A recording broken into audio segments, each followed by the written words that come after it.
Chapter 4 The Beach. A long time ago.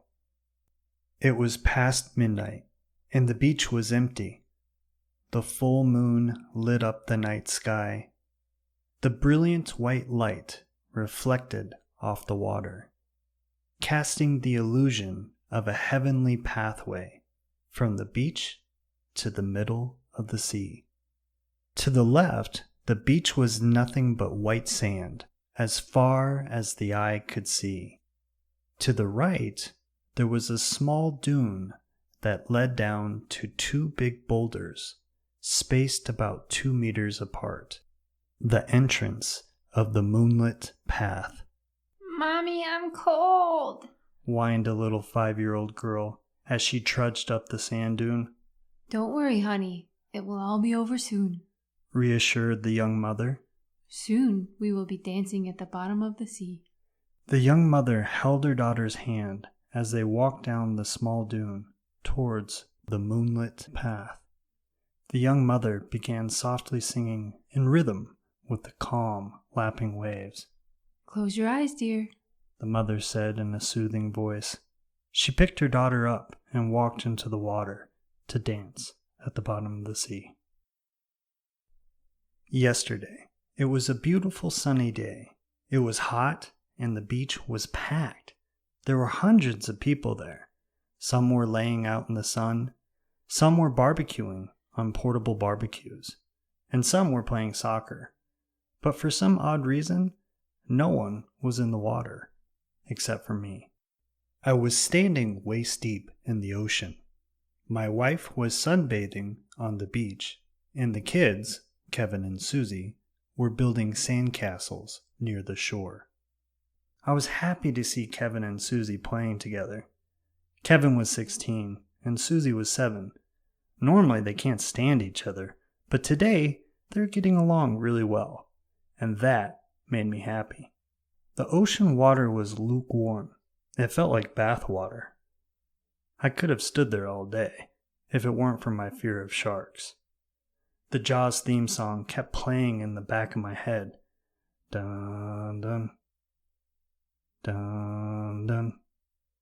Dun dun. But I was managing my fear. I glanced up to check on the kids. Kevin was putting the finishing touches on his sandcastle, and Susie... Where's Susie? I thought. I just saw her a couple minutes ago. I looked over at my wife, but I didn't see Susie.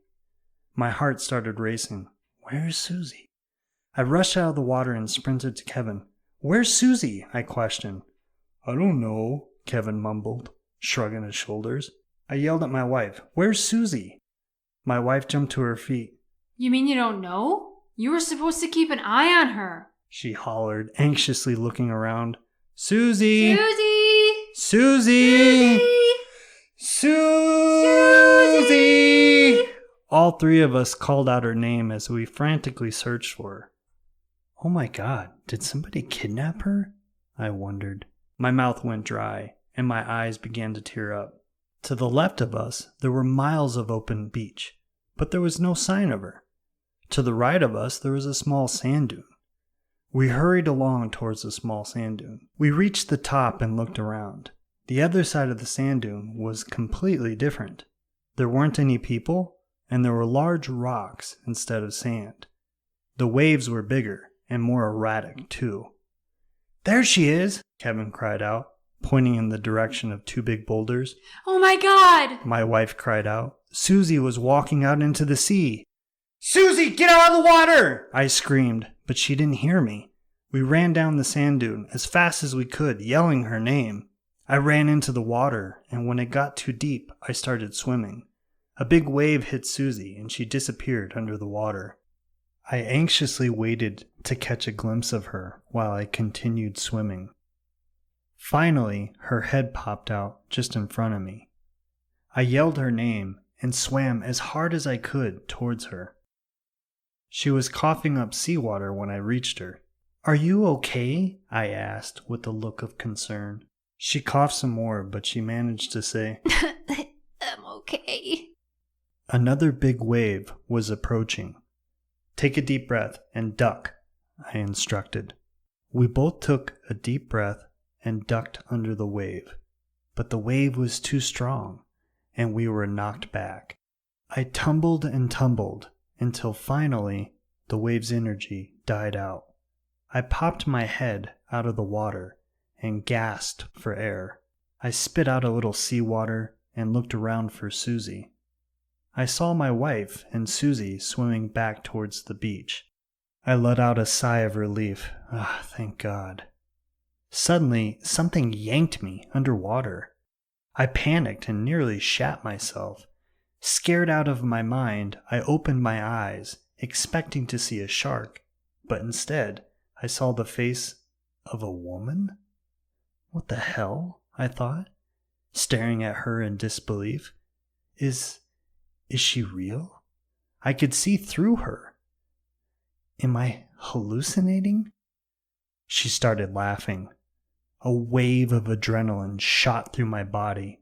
I tried to kick her, but she didn't move. I turned and kicked my feet to swim away. My arms desperately pulled and my legs violently kicked. I swam hard. My arms and legs were churning. I was out of shape and out of breath, but I kept swimming. I still could feel her presence behind me. She's gonna get me. I felt her warm, translucent fingers graze my legs. Shit!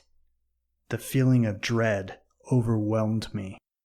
Her hand grasped my left leg. I kicked with all my strength, but she held on and started pulling me down. Overcome with terror, I opened my eyes. Stinging salt water rushed in. The sensation was unbearable. I blinked several times, but my eyes couldn't adjust. I desperately tried to swim back up, to yell for help. But it was no use. Her other hand snatched my leg, and down she pulled. I thrashed about, but she clung on. Further down we went. My desperate lungs were screaming for air. I looked up towards the surface and watched it slowly fade away. The smiling faces of my family, Kevin, Susie, and my wife, Karen, flashed in my mind as realization kicked in. They say your whole life flashes before your eyes, right before you die. But it didn't for me. Just the people I loved. My family. Did you find my husband?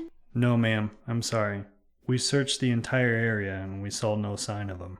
Where did he go? Susie chimed in. To swim at the bottom of the sea, Mommy.